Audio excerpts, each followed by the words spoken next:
everyone, myself Mohit Patidar, chartered accountant by profession, a teacher and a mentor by passion.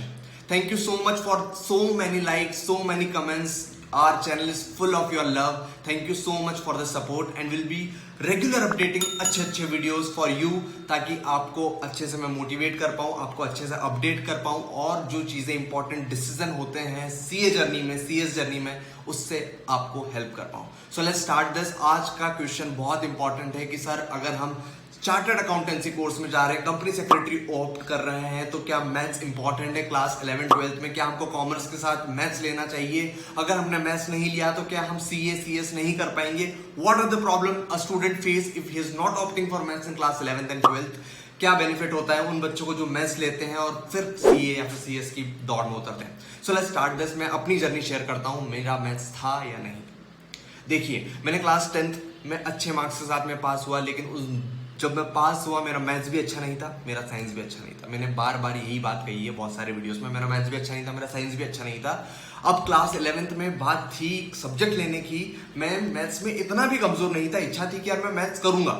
मैंने 11th में maths ले भी लिया था, कोचिंग भी ज्वाइन की थी, तो वहां पर भी मैथ्स अकाउंट्स के साथ ले ली थी. पर जब स्टार्ट हुआ, मैं मैथ्स पढ़ने लगा, तो मुझे इतना इंटरेस्ट नहीं आ रहा था. To be more honest with all of you, मुझे मैथ्स में इतना ज्यादा इंटरेस्ट नहीं आ रहा था. ठीक है, मुझे मजा आ रहे थे अकाउंटेंसी में, इकोनॉमिक्स में, बिजनेस स्टडीज में, पर मैथ्स में मुझे इंटरेस्ट बिल्कुल नहीं आ रहा था. जब मैं क्लास के बाहर विंडो से देखता था अपने दोस्तों को, तो वो स्पोर्ट्स खेल रहे होते थे. पी जैसा सब्जेक्ट होता है, दैट इज फिजिकल एजुकेशन, वो खेल रहे होते हैं स्पोर्ट्स, बास्केटबॉल या फिर क्रिकेट खेल रहे होते, फुटबॉल खेल रहे होते, तो मुझे उसमें ज्यादा इंटरेस्ट था. I was so incline towards sports activity कि यार मैंने फिर मैथ्स छोड़ दिया.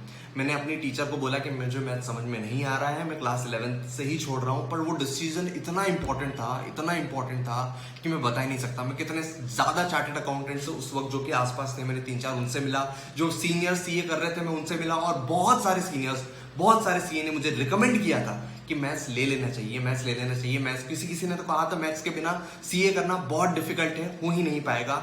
पर फिर भी मेरे दिल की आवाज थी कि यार इतना ज्यादा मैथ्स का यूज नहीं होता है, क्योंकि कुछ लोगों ने मुझे सजेस्ट भी किया था. फिर मैंने मैथ्स को लास्ट में क्लास 11 में बाय बाय बोल दिया. कुछ 2-4 चैप्टर पढ़ भी लिए थे मैंने उसके, और फिर क्लास 11th में मैंने मैथ्स को हटा दिया. अब 11-12 में तो बहुत मजे से कटा, क्योंकि अपना केवल अच्छे सब्जेक्ट बचे थे अपने, इतना ज्यादा पढ़ने का भी नहीं रहता था. अकाउंटेंसी पे अच्छी ग्रिप बना ली थी और 12th में 4 डाला. अकाउंटेंसी में अराउंड 97-96 मार्क्स थे, इकोनॉमिक्स में भी 97 मार्क्स थे.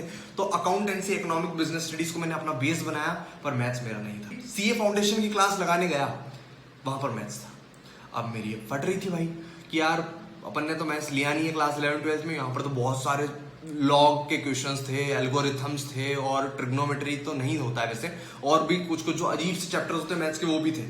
पर सब पास क्वेश्चन का एनालिसिस किया मैंने, तो इतना ज्यादा वेटेज नहीं था उन चैप्टर्स का जो कि बहुत ट्रिकी थे. अगर आप 50 मार्क्स, अगर मान लो अगर आप 100 मार्क्स का अटेम्प्ट कर रहे हो सीए फाउंडेशन में मैथ्स का, तो केवल 10 से 15 मार्क्स के बहुत जो टिपिकल चैप्टर्स से आता है ना, क्वेश्चंस जो आते हैं, उन चैप्टर्स जो कि बहुत ऊपर से जाता है अपन नॉन मैथ्स वालों को, वो छोड़ भी दोगे ना तो कोई इशू नहीं होता. मैंने आराम से अपना जो सीपीटी में मैथ्स हुआ था, आपके सीए फाउंडेशन में जो मैथमेटिक्स होता है, उसको आप आराम से क्लियर कर सकते हो, कोई इशू नहीं है. बस अपने बेसिक्स क्लास 10th तक के बहुत स्ट्रांग होने चाहिए.